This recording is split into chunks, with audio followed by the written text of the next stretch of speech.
Nakahuli kagad tayo mga bro. So yun mga bro, gumawa talaga ako mga bro ng panibagong kawil. Sana tama yung setup natin. Ayan yung kawil natin. Sa kawil lang tayo mag-aalanganin mga bro. Pero yung koralon, 4 na doble yan. Tapos yung tansi, 80. Numero 80 yung binili ko. Tapos nasa 7 meters to. Kahit ako talaga hindi ko kayang putulin to.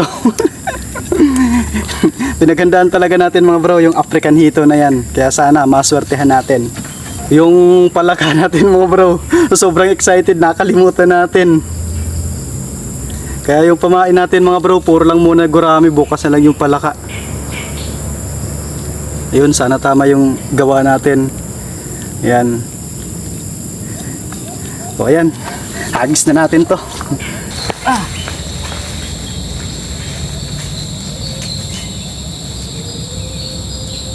Yan mga bro, panghuli na to. Pang 16 piraso. 16 lang yung tataan natin mga bro. Doon. Inagis natin sa gitna. Yan mga bro, nakatapos na tayo mga bro. Nasa 16 piraso lang yung nailagay natin. Hindi ko na ginamit mga bro yung kawil natin na luma. Nag-aalangan kasi ako mga bro eh. Baka kasi madali natin yung malaking African hito. Sigurado hindi kakayanin yung dati natin ginagamit na kawil. Kaya nagpabili tayo talaga ng medyo malaki at medyo matibay talaga. Kaya dun sa naghihintay mga bro sa palaka, pasensya na talaga, nakalimutan ko talaga mga bro.